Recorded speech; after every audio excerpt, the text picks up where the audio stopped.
Bom dia, quarto ano. Vamos começar a nossa aula de hoje. Hoje a nossa aula é uma aula de ciências sociais, né? Vocês vão pegar a apostila, grupo 6, colocar na página 414, ok? Deixa eu pegar o marca-texto aqui, ó, página 414. Nós vamos falar sobre o meio ambiente, ok? Vocês sabem que nós, seres humanos e todos os seres vivos do planeta, nós dependemos do meio ambiente para a nossa sobrevivência. Então, nós temos por obrigação cuidar do meio ambiente para que ele se torne, para que ele não se torne um problema, um lugar improvável para a existência da vida, né? E para isso, basta que nós, seres humanos, pratiquemos no nosso dia a dia hábitos sustentáveis. O que são hábitos sustentáveis? São atitudes que vão colaborar para a preservação do meio ambiente. E eu vou apresentar para vocês agora as principais atitudes sustentáveis que nós podemos ter no nosso dia a dia para colaborar com a preservação do meio ambiente. Primeiro lugar de tudo, evitar ao máximo o uso da embalagem plástica. Por quê? Porque o plástico é um problema, ele não se decompõe facilmente na natureza. Cerca de 80% do plástico gerado na superfície terrestre, ele vai parar nos oceanos. Por ano, os oceanos recebem aproximadamente 8 milhões de toneladas de plástico. A ONU acredita que até 2050 vai ter mais plástico do que peixes no oceano. E isso é um problema muito grande, por quê? Porque os animais marinhos, na maioria das vezes, eles comem esse plástico, principalmente das sacolinhas, das tampinhas de garrafa PET, achando que é alimento, e acabam morrendo, ok?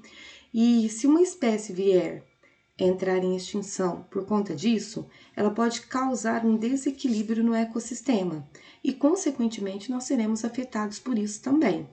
Além disso, o plástico ele também polui o solo onde a gente vive, uma vez que ele demora muitos anos para se decompor. E a gente precisa do solo para quê? Para plantar os nossos alimentos. Então, o que a gente pode fazer? Utilizar embalagens que não levam plástico, como uma sacola de papel, uma sacola de tecido. Evitar comprar, por exemplo, tem a Coca-Cola de 2 litros, né, que é descartável. Compra de 1 litro, que é a garrafa de vidro que você sempre troca, dá uma garrafa vazia e pega a garrafa cheia. Por quê? Porque essas atitudes vão evitar o uso exagerado do plástico, ok? Fazer o descarte correto do lixo, né? Não adianta nada você jogar o lixo em locais inapropriados, você vai poluir o meio ambiente do mesmo jeito. E quando a gente faz a coleta seletiva, nós estamos colaborando para o processo de reciclagem. E o processo de reciclagem ele é muito importante, por quê? Porque ele evita que novos materiais sejam produzidos, então você vai gastar menos recursos naturais, e ele evita também o acúmulo de lixo na atmosfera, ok? Economizar água, né? Nós vivemos no Brasil e aqui no Brasil a água é um recurso natural muito abundante, principalmente na região onde a gente vive. Mas já existe aqui no Brasil regiões com escassez de água, ou seja, que a água está faltando, né?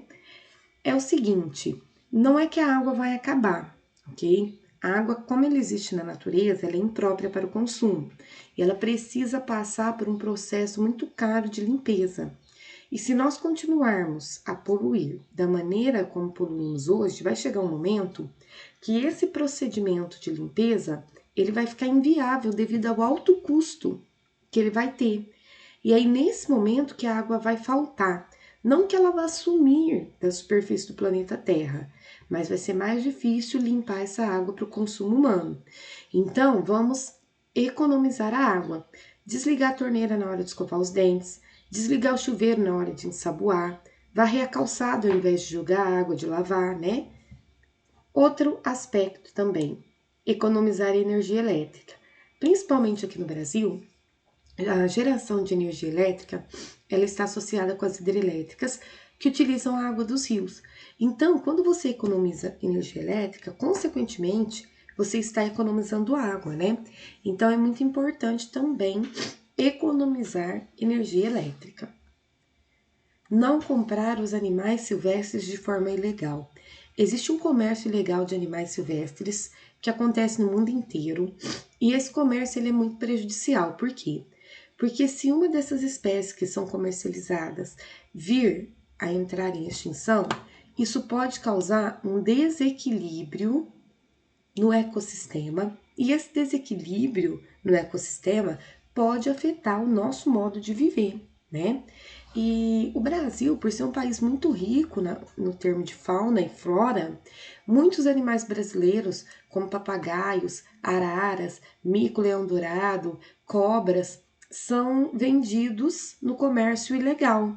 Então, não praticar a compra de animais silvestres de forma ilegal também é uma forma de colaborar com a preservação do meio ambiente. Vamos aos exercícios. Quanto tempo cada material leva para se decompor? Na natureza, toda matéria orgânica viva se decompõe rapidamente e ainda ajuda a tornar a terra mais fértil para alimentar novos seres que virão. Mas, como seres humanos, é diferente, porque são os únicos seres vivos que produzem coisas artificiais. E algumas delas, como latas de refrigerante, plástico e vidro, levam uma eternidade para se decompor. Confira a seguir o tempo de decomposição dos diferentes materiais. Jornais, de 2 a 6 semanas. Embalagens de papel, 3 a 6 meses. Fósforo e ponta de cigarro, 2 anos. Chiclete, 5 anos. Nylon, 30 anos. Tampas de garrafas, 150 anos. Latas de alumínio, de 200 a 500 anos. Isopor, 400 anos.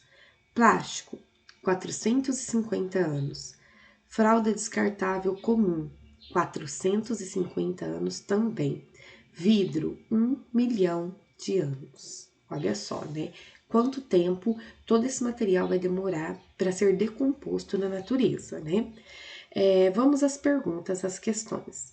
Nestas atividades, vimos a importância de usar embalagens reutilizáveis e de reciclar o lixo para evitar e diminuir a poluição plástica no mundo. Pensando nisso e com base no texto anterior, responda o que se pede. Item A. Entre embalagens de papel e embalagens de plástico, qual a melhor opção que você pode utilizar? Então pensa, meninos, entre as embalagens de papel e as embalagens de plástico, qual que é a melhor que a gente deve utilizar e por quê? Ok? Atualmente, algumas famílias optam por usar fraldas de tecido em seus bebês. Os tecidos demoram em média de 6 meses a 1 ano para se decompor. Por que o uso de fraldas de tecido é uma opção que contribui para um meio ambiente saudável? Meninos, vocês sabem que muitos bebês, a maioria dos bebês, até vocês quando foram bebês, utilizaram fraldas descartáveis, que são aquelas fraldas que quando você suja, faz xixi ou faz número 2, tem que jogar fora, né? E essas fraldas a gente acabou de ver que elas demoram 450 anos para se decompor. Existem algumas famílias que estão optando pelo uso de fraldas de tecido, que são aquelas fraldas que quando sujam, você lava e usa de novo. A pergunta é o seguinte: por que usar essas fraldas de tecido é uma opção que ajuda o meio ambiente? Explica aqui para a tia Letícia, por que as fraldas de tecido, elas contribuem para ajudar o meio ambiente? Que relação pode ser estabelecida entre a poluição plástica e a reportagem apresentada? Bom, eu vou explicar essa questão para vocês porque é uma questão mais complexa. A reportagem que a gente acabou de ler, ela traz o tempo de decomposição do plástico, né? Então, 450 anos. Assim sendo, a relação estabelecida é o seguinte: a poluição plástica, ela é um problema porque o plástico ele demora muitos anos para se decompor na natureza. Escrevam essa frase e a resposta do item C vai estar correta, ok? 2. Retome a leitura da charge de Armandinho. Quais são as consequências ambientais do problema que ela traz? Então, vamos procurar essa charge aqui na apostila. Ela tá aqui, ó. lata de cerveja, papel de picolé, sabugo de milho, tudo largado na areia. Como algumas pessoas podem ser tão distraídas? Na verdade, as pessoas não são distraídas, né? Elas são inconsequentes. Vamos lá. Essa charge aqui do Armandinho, ela nos traz um problema, né? Que só de ler e observar as imagens, vocês já identificaram qual é esse problema. Vamos à pergunta. Quais são as consequências ambientais que o problema mostrado na charge do Armandinho traz para o meio ambiente? Então, que problema que está lá e quais são as consequências desse problema? É o que você vai escrever na questão de número 2. Meninos, essa atividade aqui nós não faremos no momento, tá? Então, essa página não e essa página também não. Agora vocês vão fazer os exercícios 4 e 5. O exercício 4. Assinale a alternativa correta sobre o uso da água. Leiam as alternativas e marquem um X na alternativa correta. Exercício 5. Complete a frase. O comércio ilegal de animais é um problema por quê? Eu já grifei essa resposta lá no texto que fala sobre o comércio ilegal de animais. Então, é só você ir no texto que você consegue encontrar uma resposta para a questão de número 5, ok? Agora, exercício de número 6. Nas linhas a seguir, você vai fazer um diário anotando as atitudes que você tomou para contribuir com a manutenção do meio ambiente saudável. Na aula seguinte, leve-o para compartilhar com seus colegas, ok? Então, meninos, é o seguinte, nessa atividade aqui, você vai escrever tudo que você faz para ajudar o meio ambiente, combinado? Por hoje é só. Assim que você terminar as atividades, você vai mandar foto das páginas para a tia Letícia poder fazer a correção. Um bom final de semana para todo mundo. Beijo e até terça-feira.